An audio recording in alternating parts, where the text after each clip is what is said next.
diving into the world of wine today. Oh, yeah. You've handed us a pretty hefty stack of articles all about the U.S. wine industry. Lots to unpack here. We've got wine is hurting. The decline of sales in the U.S. continues from the drinks business. Mm-hmm. The post-COVID decline of wines and spirits sales is accelerating from Forbes. Right. And even some chatter from the Winemaking Talk Forum. Always interesting to hear what they're saying. Oh, and of course, wine sales drying up as Americans turn elsewhere. Catchy title. So it seems like the wine industry might be in a little bit of trouble here. Yeah, a little concerning, for sure. Are we all switching to craft beer, or is there still some hope for wine lovers out there? Well, I don't think we need to start stockpiling beer just yet, Okay, good. but a little bit of trouble might be an understatement. Oh, Yeah, these sources are pointing to a pretty consistent trend. not just a blip on the radar. No, we're talking years of declining wine consumption in the U.S. Huh. That SipSource data showing a 6% sales decline in 2024 is a bit alarming then. Yeah, that's nothing to sneeze at. And it seems like wine is getting hit harder than beer and spirits. That's right. Is that something to do with how wine is made or marketed, or is it just a change in how people drink these days? I think it's probably a mix of both. Okay, so what are we looking at here? Well, one thing to remember is that not every type of wine is declining at the same rate. Oh, that makes sense. The Drinks Business article actually points out that table wines, those priced between $8 and $10.99. Okay. Your everyday wines. Exactly. They saw a huge drop in sales, like a 12.7% drop. Wow, that's a pretty big chunk of the market. It is, so there's definitely something going on there. All right, so maybe not time to panic and sell the vineyards yet, Not yet. but definitely some cause for concern. Absolutely. So what are some of the things that might be driving this trend, especially for those everyday wines? Well, the sources point to a few different factors, all kind of intertwined. Like what? Well, a big one is the generational shift we're seeing. Oh, yeah. Millennials and Gen Z. Exactly. They just aren't drinking wine at the same rate as older generations, Right. especially baby boomers. Yeah, we see that in a lot of industries. Younger generations have different tastes. Absolutely. But I'm curious about why this is happening specifically with wine. Yeah. Is it just that there are more choices now, or is there something about wine itself that just isn't appealing? It's a good question. Yeah. And there's a lot of debate about it. Mm-hmm. Some people say that wine culture can feel a bit intimidating, Oh, yeah. especially for people who aren't already familiar with it. You know, Definitely. all the different varieties and the fancy terminology and the emphasis on pairings. It can be overwhelming. Yeah, it can feel like you need a dictionary and a sommelier just to pick out a bottle. It's true. I remember feeling that way when I first started exploring wine. Yeah, it's like learning a whole new language. Right. And then on top of that, there's this explosion of other drinks out there, Oh, yeah. both alcoholic and non-alcoholic. Tons of choices. Ready-to-drink cocktails are super convenient and trendy. Right. And then you've got craft beer with all its focus on flavor and experimentation. And you can't forget about all the non-alcoholic options that are getting more and more popular. Definitely, people are much more aware of the health impacts of alcohol these days. Yeah, they want to enjoy the social aspects of drinking without the downsides. Exactly. And that Surgeon General's report suggesting cancer warning labels on alcohol. Yeah, that definitely got people's attention. So we've got non-alcoholic beer and cider and even spirits gaining traction. Mm-hmm. But it seems like non-alcoholic wine is a little bit behind. It is, and I think it comes down to the taste. Oh, is it hard to make non-alcoholic wine taste good? It seems to be a challenge. Ah, Some of the sources talk about how it's difficult to replicate the complex flavors of wine without the alcohol. yeah, that makes sense. It's a whole chemical dance happening in there. Right, but I'm sure they're working on it, Yeah, there's definitely a growing market for it. for sure. And speaking of markets, we can't ignore the impact of the economy on all of this. Inflation is hitting everyone's wallets pretty hard. It is. And wine can feel like a luxury that people might cut back on. Yeah, especially with those everyday wines seeing such a big drop. Makes you think twice about grabbing that extra bottle. Is it? The Winemaking Talk Forum had some interesting discussions about this, actually. Oh, yeah. Yeah, one user pointed out that wine can be, well, less cost-effective than other alcoholic drinks. If you're just looking for the effects of alcohol, sure. Yeah, bang for your buck. Exactly. If you were on a budget, a case of beer or a bottle of whiskey might seem like a better value. So we've got younger generations maybe not connecting with wine culture, a whole bunch of other drink options popping up, Yep. and inflation making people think twice about spending. That's the picture. So what about the higher end of the market? Oh, interesting question. Are those fancy wines feeling the pinch too? Well, that's where things get even more interesting. Oh. It seems that this trend of premiumization, Where the expensive stuff drives a lot of the growth. exactly, even that seems to be slowing down, even for wines and spirits that cost $50 or more. So even people with more money to spend are being more cautious. It seems that way. Huh. The Forbes article suggested that even wealthy consumers are feeling the pressure of all this economic uncertainty. Right, it's not just one specific group being impacted. It feels like a much bigger shift in how people are thinking about spending. Definitely. It seems like we're seeing cultural, economic, and even health-related factors Oh. all coming together to influence how people drink. Okay, so it's not looking great for the wine industry. Well, hold on a second. Oh. Before we get too doom and gloom, the Drinks Business article did mention a couple of bright spots. Okay, I'm The listening. Prosecco sales are actually up. Really? Yeah, and there's some growth, even if it's modest, in that over $50 segment. Interesting. So it's not all bad news? It's not.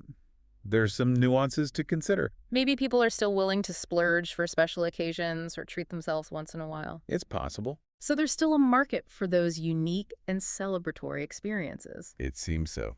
Okay, so we've got this complex situation with all these different factors impacting the wine industry. Yeah, it's a lot to take in.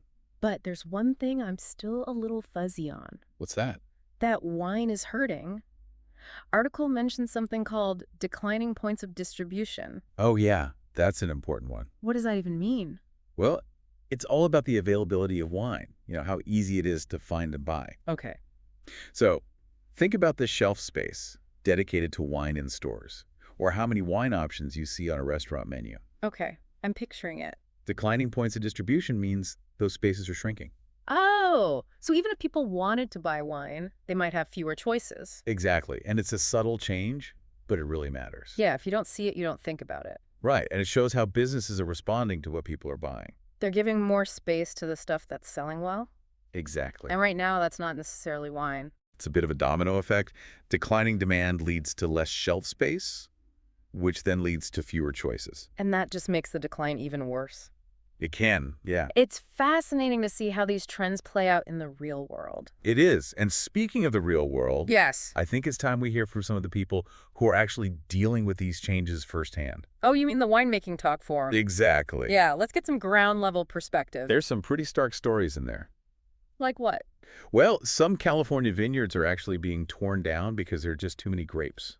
Wow, that's a powerful image, a real sign of the times. It is a sobering reminder of the challenges the industry is facing. But then there's that story from Garagista in North Carolina. Oh, yeah, that's a good one. They were able to get amazing grapes at a really low price because of that oversupply. It turned out to be a good thing for them. It shows that there are both winners and losers in this whole situation. Absolutely. It's not a one-size-fits-all kind of thing. It's really about people's lives and their passions. That's what makes it so interesting, and I think it sets us up perfectly for our next discussion. Oh, you mean when we explore some potential solutions and what the future might hold for the wine industry? Exactly. Lots to talk about there. All right, I am ready for a refill on this conversation. Let's do it. On to part 2. Cheers to that. Okay, so we've definitely established that the U.S. wine industry is facing some pretty big challenges. Yeah, no shortage of those. But you said it earlier, every challenge also comes with opportunities, right? That's the way I like to look at it. So how might the industry adapt to these changing tastes and trends that we've been talking about? Well, one thing that keeps coming up in these sources is the need to really connect with younger consumers. Yeah, millennials and Gen Z. Exactly. They represent a huge market, but they just haven't embraced wine in the same way as older generations. Right. So the big question is, how do you get them interested? Yeah. How do you make wine relevant to them? What are some strategies the industry could try? Well, I think innovation is key, Okay. both in terms of what they're producing and how they're packaging it. So new types of wine and new ways to sell them. Exactly. Think about things like alternative packaging, maybe single-serving options or even canned wines. Ooh, canned wine. Yeah, it plays into that convenience factor that's so important to younger consumers. Right. They want something easy, something they can grab and go. Exactly, something that fits their lifestyle. And on the product side, there's definitely room for creativity. Oh, yeah. Like, what kind of creativity are we talking about? Well, imagine wines that are more fruit-forward, maybe lower alcohol options, or even blends that blur the lines between wine and other beverages. So like a wine spritzer kind of thing. Could be. The key is to break away from that traditional, sometimes stuffy image of wine and make it feel more approachable, more exciting to younger people. Yeah, make it feel fresh and new. Exactly. And it seems like marketing and education play a big role in that too. Oh, absolutely. You know, the Wine Market Council research director actually said that younger consumers don't necessarily dislike wine. Oh, interesting. They're just drinking a wider variety of other things. So it's about capturing their attention. Exactly. How does the wine industry stand out in such a crowded marketplace? It's a good question, and I think it's not just about creating new products. It's about telling a compelling story. Okay, I like that.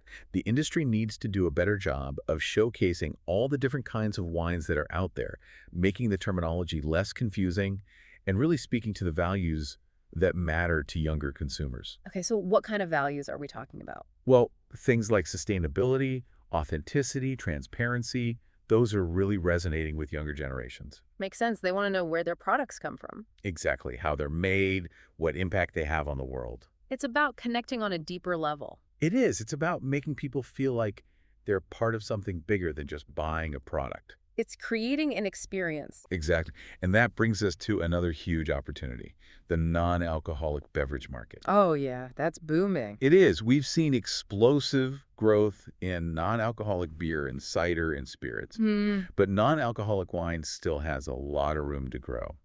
Yeah, it just makes sense if people are trying to cut back on alcohol but still want to enjoy those flavors and those social rituals around wine. Right, like having a glass of wine with dinner or at a party. Those non-alcoholic options are a great solution. They are, and it's almost like it opens up a whole new group of potential wine drinkers. Yeah, people who are pregnant or taking certain medications or just choose not to drink alcohol. Exactly. They can all still be part of the wine experience. It really expands the definition of what it means to be a wine drinker. It does. It's much more inclusive. But you mentioned earlier that non-alcoholic wine still has some catching up to do when it comes to taste and quality. Yeah, that seems to be the biggest hurdle right now. Do you think that's something that can be overcome? I do. As technology gets better and producers figure out how to really nail those complex flavors without the alcohol. It's just a matter of time. I think so. And then I think we'll see that segment really take off. Okay, so we've got innovation in product development, Hmm. packaging, marketing, and tapping into that growing interest in non-alcoholic options. That's a good start. What other avenues are there for the industry to explore? Well, one interesting trend is this growing consumer interest in craft beverages and supporting local businesses. Oh yeah, we see that everywhere now. It's huge, and it could be a real opportunity for smaller wineries and local producers to shine. Right, people are looking for something unique, something with a story behind it. Exactly. They're not just looking for mass-produced products anymore. And smaller wineries are often in a better position to offer that personal touch. Absolutely. They can focus on quality over quantity. They can experiment with different grape varieties and winemaking techniques. It's almost like a more personalized experience. It is. You're not just buying a bottle of wine. You're connecting with the people who made it and the place where it came from. And there's also that sense of supporting your community, helping to keep those traditions alive. That's a big part of it. And in a market that's becoming increasingly crowded and competitive, that kind of differentiation is really important. It's about offering something special, something you can't find just anywhere. Exactly. So what we're seeing is a potential shift, a move away from those big brands and mass production and towards smaller, more specialized producers. I think that's a really good way to put it. It's not necessarily a complete overhaul of the industry, but it's definitely an evolution. A recognition that what consumers want is changing. And the industry needs to change with it. And that change could come in a lot of different forms. It could. New products, new packaging, new ways of marketing, even changes to how wine is produced and distributed. Right, the whole system. I think it's an exciting time to be paying attention to the wine world. I do too. There's so much potential for new voices and perspectives to emerge, for the industry to become more diverse and dynamic. It's not just about survival at this point. Right. It's about thriving in this new landscape. Exactly. So the future of wine in the U.S. might be less about those big brands and mass market appeal and more about discovering those hidden gems and supporting the people who are really passionate about making something special. I love that. And I think that's something to keep in mind the next time you're looking at a wine list or browsing the aisles at the store. Yeah, don't be afraid to venture off the beaten path. You might be surprised by what you find.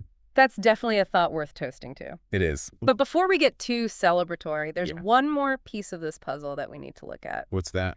The Winemaking Talk Forum brought up a really interesting point about the impact of all these trends on the ground level, specifically the fate of those vineyards that are being torn down because of oversupply. Oh, yeah, that's a tough one. It's kind of heartbreaking to see all those vines being ripped out. It is. It represents years of hard work and dedication. But it also makes you think about the sustainability of the whole system. It does. If the demand for wine keeps going down, what happens to all those grapes? Right. What are the alternatives? And what about the impact on all the regions that rely on wine production? Huge economic consequences. It really highlights how interconnected everything is. It does. It's not just about what's happening in the bottle. It's about the people, the land, the communities that are all part of this whole wine ecosystem. Exactly. And as the industry changes, we need to think about the ripple effects, both good and bad.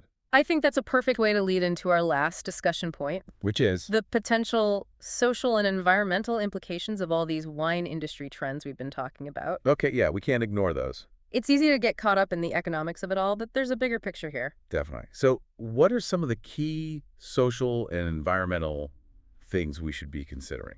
Wow, we've really dug deep into some of the big problems the U.S. wine industry is facing. Haven't we? Everything from how people's tastes are changing to the economy and even the impact of wine production on the environment.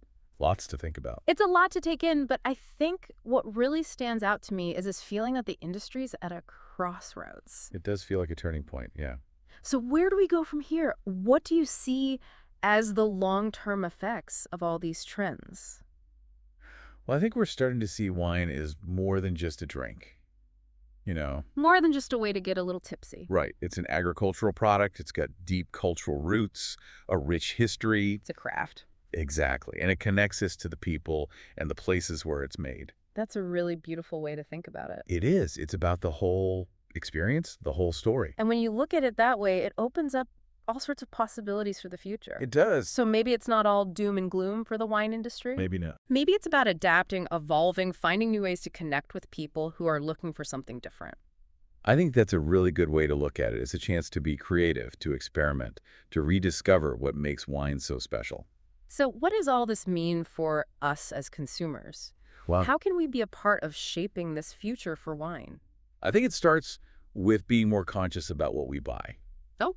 You know, seek out producers who are doing things differently, trying new things. Innovators. Yeah, and people who are committed to sustainability, who have authentic stories to tell. And be open to new experiences. Right. Absolutely. Step outside your comfort zone, explore all the amazing wines out there. Don't be afraid to get a little adventurous. Exactly. And remember, it's not always about the big names or the expensive bottles. Some of the best wines are hidden gems. They are. And those hidden gems often come from small, independent producers who are truly passionate about their craft. So by supporting them, we're not just buying a bottle of wine. We're investing in a better future for the whole industry. A more sustainable, diverse, and delicious future. That's the goal. Well, this conversation has definitely given me a lot to think about. I too. And a lot to look forward to. I agree. The world of wine is complex. It is. It's about people, culture, economics, the environment. It's all connected. And it's constantly changing. Yeah. So what does the future hold for the U.S. wine industry? It's a tough question. It is. There's no easy answer. But I think we're at a crossroads. A turning point. And the choices that are made now will have a big impact, not just on the industry, but on all of us. On the people who work in the industry, on the Yeah. planet, on how we think about and enjoy wine. It's a big responsibility. Well, I think we've given our listeners plenty to chew on for now. I hope so. But as always, there's so much more to explore. Keep learning, keep tasting, keep discovering. So the next time you open a bottle of wine, take a moment to really appreciate it. Think about the journey it took to get to your glass. The people who made it, the land it came from, the impact it has on the world. And most importantly, savor every sip. cheers to that. Thanks for joining us on this deep dive into the U.S. wine industry. My pleasure. And to all of you listening, we hope you enjoyed this exploration of the world of wine. Keep diving deeper. Cheers!